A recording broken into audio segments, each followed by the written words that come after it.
Student हम exercise 4.2 solve कर रहे थे, उसकी टाइप 2 पे बात कर रहे हैं। हमने पहले इसकी टाइप से रिलेटेड 2 पार्ट्स किए हुए हैं, 2 क्वेश्चंस किए हुए हैं, एक मैं और इस टाइप से करवाता हूँ। अब देखिए, जो सेकंड पार्ट टाइप थी उसमें तो लीनियर फैक्टर्स 4 होने चाहिए थे, तो यहाँ तो लीनियर फैक्टर्स नहीं हैं। लीनियर फैक्टर्स के पेयर बनाते थे, पेयर बनाने के बाद हम देखते थे कि फर्स्ट 2 टर्म्स एक जैसी कौन सी हैं। तो चलें हम सपोज़ कर लेते हैं कि हम सेकंड स्टेप पे आए हुए हैं, तो फर्स्ट 2 टर्म्स तो इसकी एक जैसी नहीं है, इसको हम लेट कर लें। तो ऐसी सिचुएशन में क्या करें, आप पहले ये जो आपके पास क्वाड्रेटिक फैक्टर्स हैं इनकी फैक्टराइजेशन कर लें, इनकी मिडल टर्म ब्रेक कर लें। 8x² + 4x + 2x + 8, similarly 48x² + 8x + 6x + 48 - 105 = 0। क्या किया मैंने, इसकी भी मिडल टर्म ब्रेक की है, मैंने इसकी भी मिडल टर्म ब्रेक की है। मैथमेटिक्स में जिसको मिडल टर्म ब्रेक करनी नहीं आती उसको फर्स्ट ईयर में मैथ्स नहीं रखना चाहिए। तो ये आप पहले भी यूज़ टू हैं, पहले भी मैं बता चुका हूँ। एनी हो, इन दो में x common, we will get x + 4, 2 common, we will get x + 4। Similarly x common, we will get x + 8, + 6 common, x + 8 - 105 = 0। यहाँ से x + 4 common, we will get x + 4 × x + 2। इन दोनों में x + 8 common, we will get x + 6 - 105 = 0। तो boys ये देख लें कि जो फर्स्ट टाइप के थी, सेकंड टाइप थी, ये अब उस तरह का क्वेश्चन बन गया है कि 4 लीनियर फैक्टर्स होने चाहिए। तो ये 4 लीनियर फैक्टर्स बन गए हैं, इस दफ़ा हमें बनाने पड़े हैं, पहले पार्ट्स में दिए हुए थे। अब हमने यहाँ पेयर बनाने हैं कि ऐसे 2 पेयर ढूंढने हैं, 2 पेयर बनाने हैं कि उनके कांस्टेंट टर्म्स को ऐड करें तो आंसर सेम आना चाहिए। 8 + 2 10 हो जाएगा और 6 + 4 10 आ जाएगा। तो ये हम इसको शफल करते हैं, पेयर दोबारा बनाते हैं, ये आ जाएगा x + 4 × x + 6 और ये आ जाएगा आपके पास x + 2 × x + 8 - 105 = 0। उसके बाद अगले स्टेप में हमने इनको मल्टीप्लाई करना है, इनको मल्टीप्लाई करना है। हमारे पास आ जाएगा x² + 10x + 6 × 4 = 24,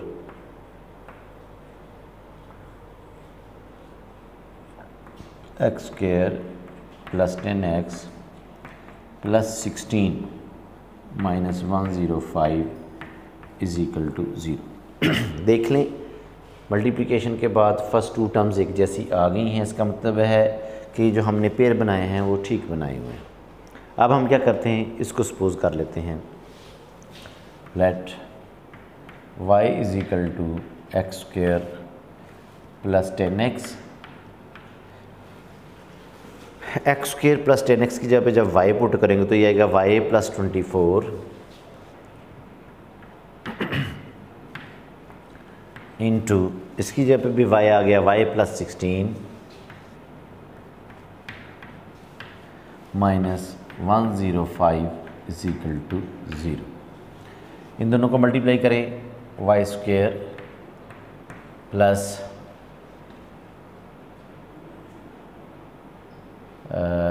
6 + 4 10 1 carry 240y plus, इनको मल्टीप्लाई करें 24 × 16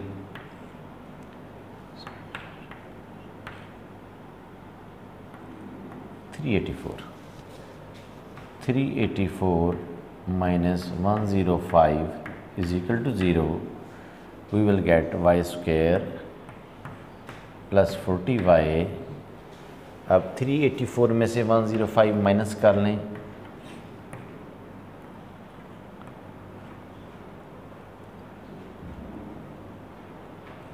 $279 प्लस 279 इज इक्वल टू 0। तो ये हमारे पास क्वाड्रेटिक इक्वेशन आ गई। इसको सॉल्व करने के फिर वही 3 मेथड हैं। तो मैं इस दफ़ा मिडल टर्म ब्रेक करता हूँ। पिछले पार्ट्स में मैंने क्वाड्रेटिक फार्मूला यूज़ किया था।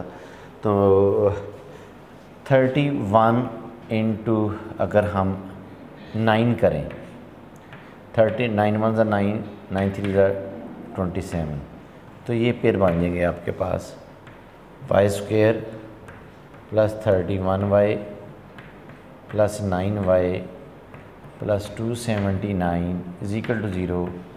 बस ये मैं बार बार रिपीट कर रहा हूँ बात, मिडिल टर्म कैसे ब्रेक करते हैं। यूट्यूब पे मैट्रिक के लेक्चर्स पड़े हुए हैं, फर्स्ट 2-3 लेक्चर्स देख लें, वहाँ से आपको ये सारी चीज़ें क्लियर हो जाएंगी। यहाँ से y common, we will get y plus 31 plus 9 common, y plus 31 is equal to 0। y plus 31 common, we will get y plus 9 is equal to 0। इसका मतलब ये हो गया कि y plus 31 is equal to 0 और y plus 9 is equal to 0। अब हम यहाँ क्या करते हैं, y की वैल्यू पुट करते हैं। y किसके इक्वल हमने लेट किया हुआ है, एक्स स्क्वायर प्लस 10x के इक्वल लेट किया हुआ है। तो x square plus 10x plus 31 is equal to 0 और x square plus 10x plus 9 is equal to 0। तो ये हमारे पास आ गया x square plus 10x plus 31 is equal to 0 और x square plus 10x plus 9 is equal to 0। इस वाली की तो मिडल टर्म ब्रेक हो रही है, कर लें x square plus 9x plus x plus 9 is equal to 0। X common, x plus 9 plus 1 common, x plus 9 is equal to 0। x plus 9 common, we will get x plus 1 is equal to 0। तो factor 0 के equal है, तो इसका मतलब x plus 9 is equal to 0 और x plus 1 is equal to 0। तो यहाँ से x is equal to -9 and x is equal to -1 आ गया। अब इसकी मिडिल टर्म ब्रेक नहीं होगी। जब मिडिल टर्म ब्रेक नहीं हो रही तो फ़ौरन फार्मूले पे आ जाएं। Formula will be -b plus minus b का स्क्वायर 10 का square -4 into a into c over 2 into a, we will get -10 plus minus 10 का स्क्वायर हो गया 100 माइनस 4 1 ज़रा 4 4 3 ज़रा 12 124 ओवर 2 -10 प्लस माइनस -24 ओवर 2। बस यहाँ से आगे आपने स्टेप बड़े ध्यान से समझना है कि 24 तो किसी का परफेक्ट स्क्वायर नहीं है, इसको आगे कैसे सिंप्लीफाई करना है। तो यूँ करें, 24 की फैक्टराइजेशन कर लें। 2 12 2 6 2 3 एंड 3 1। तो ये देखें, ये एक पेयर बन रहा है हमारे पास स्क्वायर का। इसको मैं यूँ भी ले सकता हूँ -10 प्लस -4 इंटू -6 अंडर रूट